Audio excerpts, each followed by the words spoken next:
Three-jaw gear pullers are a pretty good general purpose tool, but there are a number of applications where they don't work particularly well for a number of reasons.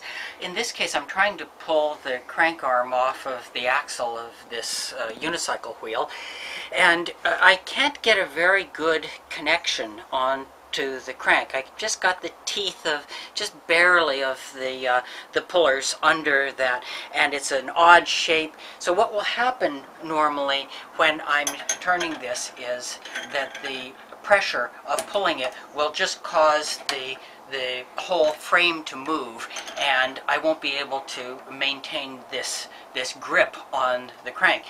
If this frame doesn't move, then there isn't a problem. It will just stay right there and it will hold. I found with the cranks that are really on tight that I can't hold this thing strong enough so that I can prevent it from moving. And so I wanted to put some kind of a leverage on this so that I could hold this so that the body of the puller wouldn't rotate as I was turning the screw. When you look at something like this, you say, well, why don't I just put something on these arms? Why don't I put a wrench on the arms? But you have to realize that this is a complex shape. If it is cast iron, it's brittle. What that means is that it can't take tension. If I just pull on one of these arms, there is a real possibility that this arm is going to break off. I'm going to give you a model of that to show you what I'm talking about. Imagine that this foam is one of these arms, and we are going to try to move it this way.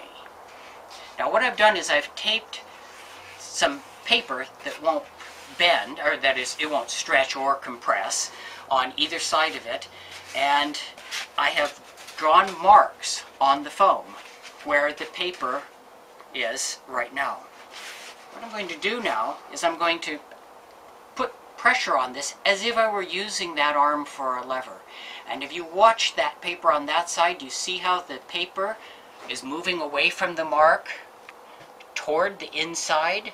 That is, the foam is moving away. That's because we've put tension on the foam. We're trying to stretch the foam there. But if you look on the other side, you'll see just the opposite.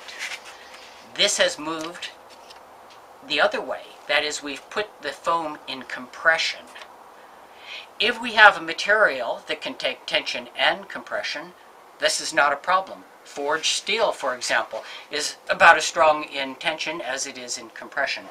But cast iron is not. Cast iron is like concrete. It can take almost no tension.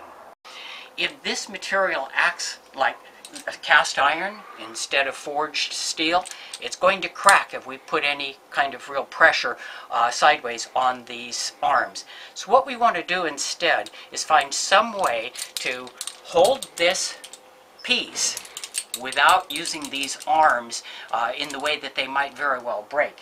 And what we can do is we can find a piece of galvanized iron pipe that fits right over the hub. It has to have the same diameter as the hub of this piece, and cut notches to fit the arms.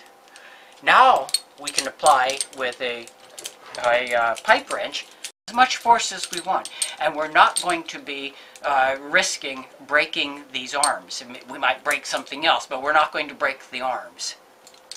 So all I did was I just cut slots on the side, and I matched them up perfectly to the arms of this puller, and then cut them off at the center. It takes maybe 20 minutes, could be as long as a half an hour to make one of these, but it's well worth it because anything else you do is going to take you some time as well. And if you do this, then you can be very sure that you are not going to be breaking these arms. So now we can have as much leverage as we want. We're not going to break these arms. We might break something else.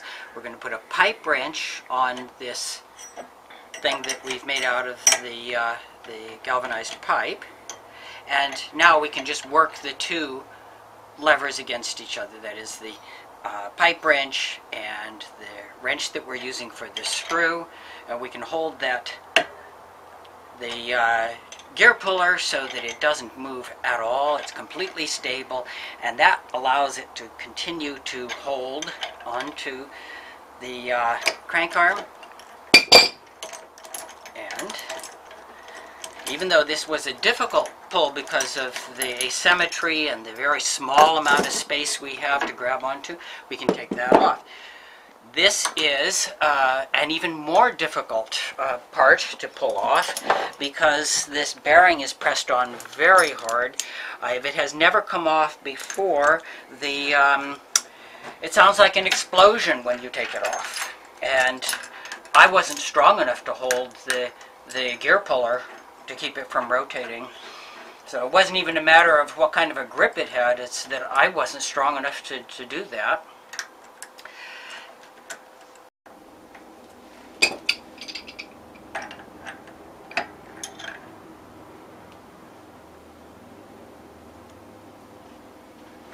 Now this bearing has come off recently, so there shouldn't be the kind of force that is required for a bearing that has never been removed. You see how easy it is for me to stabilize the body of the gear puller? I'm putting a fair amount of force on this, not as much as you would need to pull a bearing that has never been removed, but there's still quite a bit of force. And I'm having no trouble holding the gear puller stable. And there we have popped off our wheel. The unicycle wheel has been used just for example, but if you really are working on a unicycle wheel, this next segment is for you. So if you are going to stop the wheel groan, you're going to have to take off the crank arm, take off the bearing, pull off this spacer. Different unicycles may be different, but they're all basically the same thing. And in this part right here, now it looks like this is somehow a solid joint. Well, that's because I've brazed it. No, this one is welded. I've brazed some and welded others.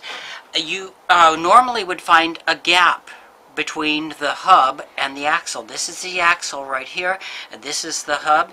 And what I've done here is I've welded. I've put a bead between the axle and the hub all around in that space. Now we can't have a big bead there because the spacer has to fit there, although we could grind the spacer so that now instead of having a little groove around it, it's just a solid continuous piece. But it's solid there because that's where my weld is. And you have to do that on both sides. Again, if you wanted to leave the bead, you could, but then you'd have to grind the spacer so that it would fit this, over that bead.